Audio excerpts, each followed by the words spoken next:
Assalamualaikum warahmatullahi wabarakatuh. Yang terhormat kepada Ibu Dr. Zulfa Ismawati MPD selaku dosen pengampu mata kuliah Metode Penelitian Kuantitatif semester 3. Kami dari kelompok 9 akan mempresentasikan PowerPoint kami yang berjudul Pembahasan Hasil Penelitian, Laporan Penelitian, dan Penulisan Karya Ilmiah. Yang pertama yaitu pembahasan hasil penelitian. Menurut Profesor Dr. Burhan Bunin, bagian pembahasan dalam penelitian merupakan bagian yang amat sangat penting dan menjadi identitas level penelitian tertentu. Pembahasan hasil penelitian dimaksudkan agar peneliti mengkonstruksi sebuah pengetahuan melalui cara-cara berpikir deduktif-induktif dan induktif-deduktif. Cara seperti ini lebih tepat disebut melakukan analisis dialektika dengan dasar metode penjelasan reflective thinking. Pada tahap ini seringkali disebut daerah otonomi peneliti, di mana peneliti harus berspekulasi secara ilmiah, menjelaskan asumsi-asumsi dasarnya, bahkan ada yang menyebutkan bagian ini sebagai petualangan ilmiah bagi sang peneliti. Pada tahap ini merupakan bagian yang sangat menarik bagi sang peneliti karena peneliti akan diberikan kesempatan untuk mengemukakan gagasan-gagasannya, pikiran-pikirannya yang menurutnya benar dan berdasarkan apa yang ia yakini, yang ia alami selama penelitian dan berdasarkan apa yang ia pelajari dari teori sebelumnya. Selanjutnya yaitu menurut Dr. Denny Darmawan, dalam melakukan pembahasan penelitian, hendaknya peneliti ingat kembali pada fokus dan atau rumusan serta pertanyaan penelitian yang telah dirumuskan. Kadangkala pada saat menguraikan hasil penelitian, peneliti ada yang merasa bingung apakah hasil itu sama dengan pembahasan.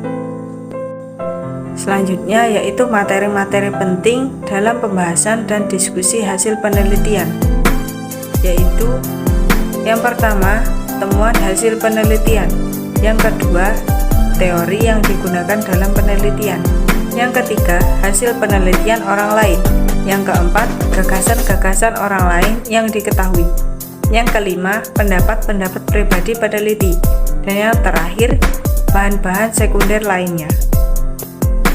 Terdapat beberapa hal yang menyebabkan bagian pembahasan tidak dapat berjalan baik. Di antaranya yaitu peneliti tidak benar-benar paham bahwa pembahasan adalah bagian penting dari suatu penelitian.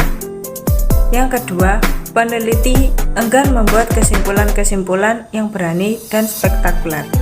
Yang ketiga, peneliti tidak terbiasa membuat sebuah tulisan yang dapat mengkonstruksi sebuah pengetahuan baru atau bahkan mengkritik pengetahuan yang sudah ada. Yang keempat, peneliti kurang memiliki materi yang diperlukan dalam pembahasan. Selanjutnya, poin B yaitu laporan penelitian. Menurut Profesor Dr. Burhan Bunin, laporan penelitian adalah suatu proses panjang atau pendek dari suatu penelitian atau tahapan penelitian tertentu yang merupakan deskripsi sementara ataupun terakhir yang disusun secara sistematis, objektif, ilmiah, dan dilaksanakan tepat pada waktunya. Laporan penelitian merupakan langkah paling akhir dari penelitian kuantitatif.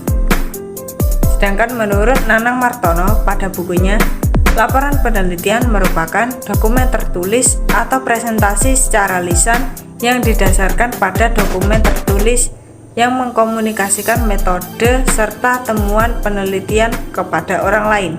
Penulisan laporan penelitian merupakan tugas penutup dalam proses penelitian. Selama penulisan laporan, setiap data yang berhasil dikumpulkan digabungkan bersama-sama. Laporan penelitian merupakan tahap yang harus dilakukan karena hasil penelitian harus direproduksi dalam bentuk tertulis. Selanjutnya yaitu tahap-tahap menulis laporan penelitian.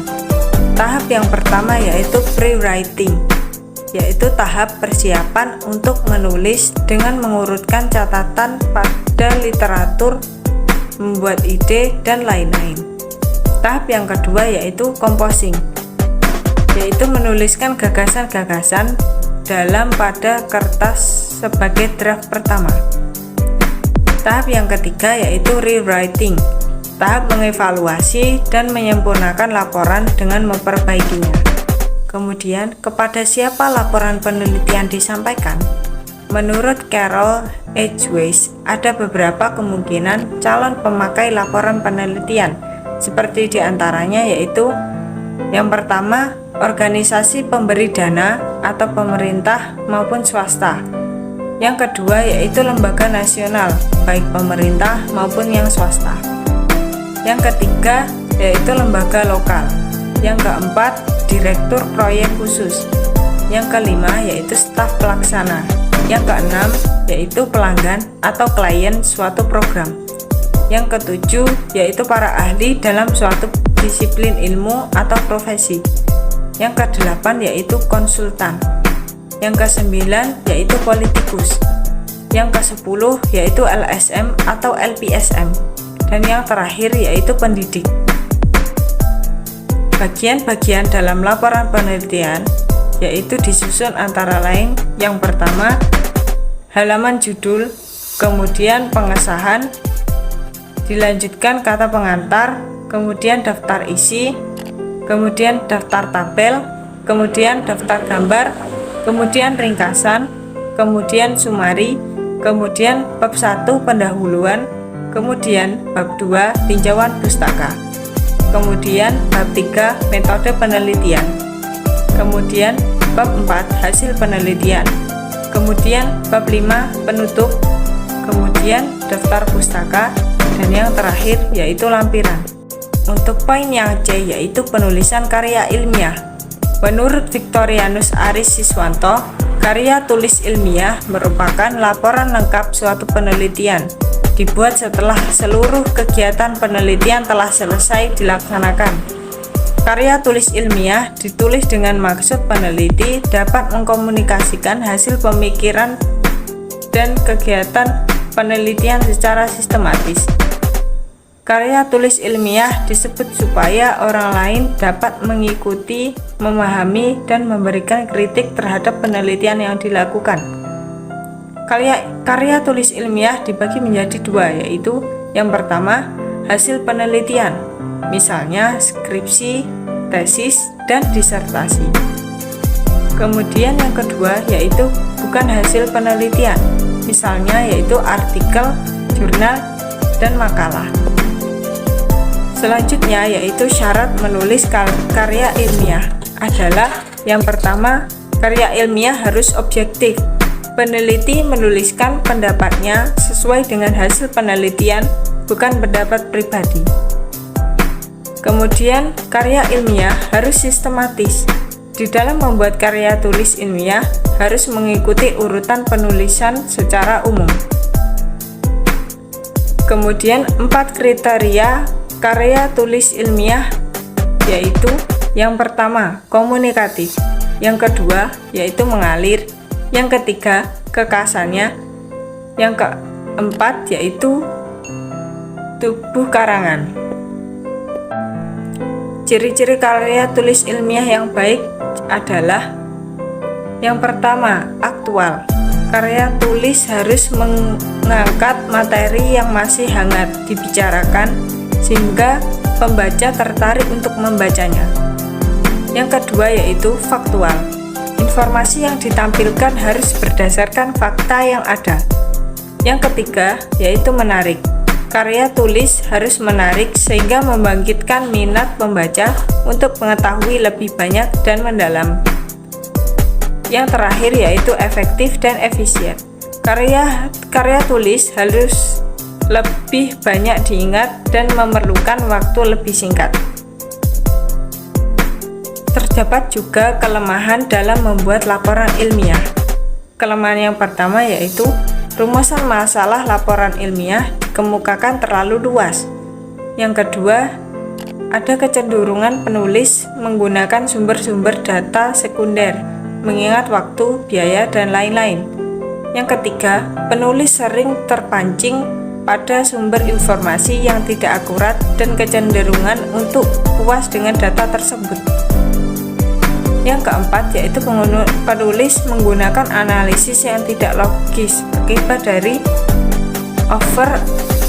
oversimplifikasi, overgeneralisasi, kemudian gagal menerjemahkan kata-kata, ungkapan, lambang yang sesuai dengan makna yang sebenarnya. Kemudian gagal membuat perbedaan antara fakta yang bermakna dengan fakta yang tidak relevan atau tidak penting. Pengungkapan kecenderungan atau pendapat pribadi, orientasi yang berlebihan terhadap masa lampau dan berasumsi pada sebuah perubahan adalah kemajuan. Gaya penulisan laporan yang tidak bagus, tumpu, polos, terlalu persuasif dan sembrono. Kemudian yang terakhir, penggunaan tata aturan penulisan yang salah atau tidak konsisten, seperti bagaimana penulis memutuskan kata, menulis bahasa asing, membuat kutipan, membuat alinea baru, dan membuat daftar pustaka. Sekian presentasi dari saya, kemudian akan dilanjutkan oleh teman saya Muhammad Zaki Ambari. Sekian dari saya, wassalamualaikum warahmatullahi wabarakatuh.